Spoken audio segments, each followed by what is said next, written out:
tomorrow. Yes, it's going to be my birthday tomorrow. And can you believe it? They still want to fool around with the synchronicity of my mouth moving and my voice.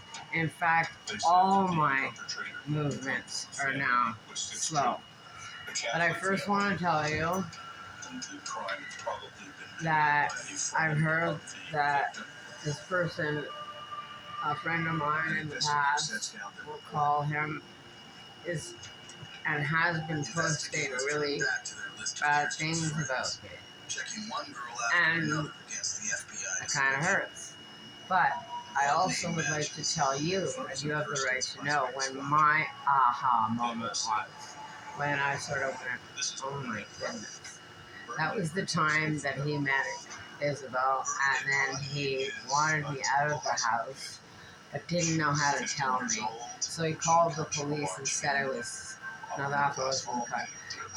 So he came home after 3 days, and in the interim, I gave his son his favorite shirts and everything like that. I just waited, because the first time I tried to talk to him, it was like he wouldn't tell me where I was. I did not fight that day. Then I saw this like demonic face come over him. He grabbed the dogs and ran away. And so once again, a day I didn't hear from him. The next day,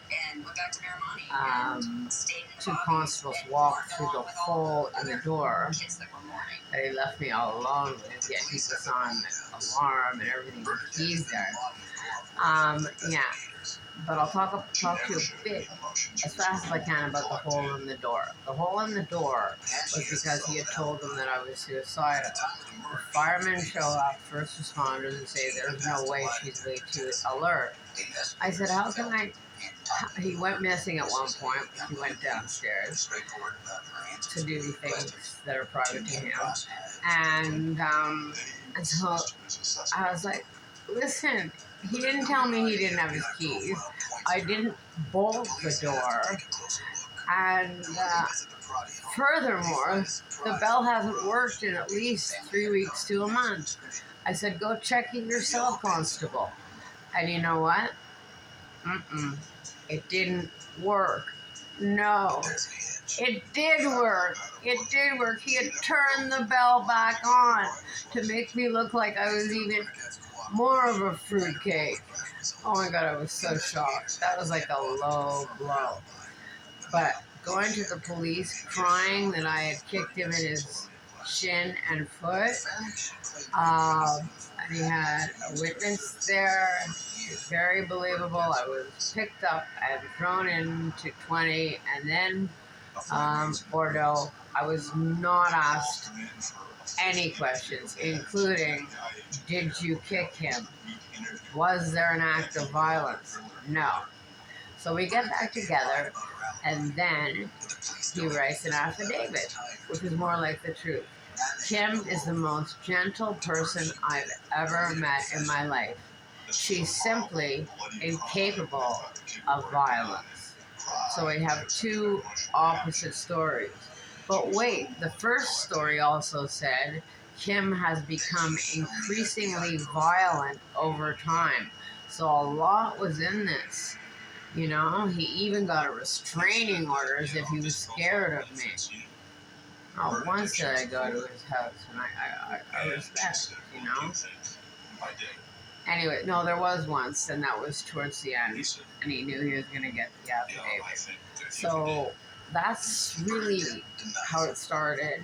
Otherwise, there was a couple months of the best times of my life, like laughing, intellectual talking.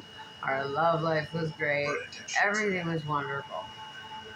And then he started to stray because certain chemicals, when introduced into probably predominantly men, it makes their sex drive go through the roof, and they start to want other women, escorts, etc.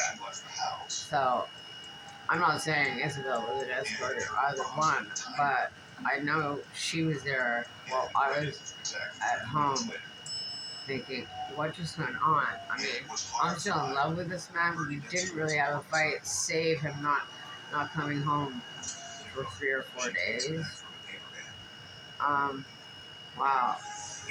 So that's the first second aha moment.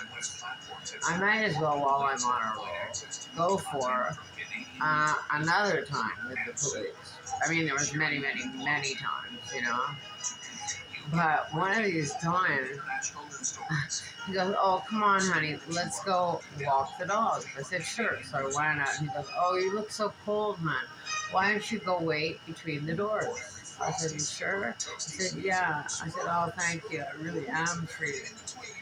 And sure enough, I see him on the phone, and I see that face. It's almost like his face changed every time he would be up to no good, let's say.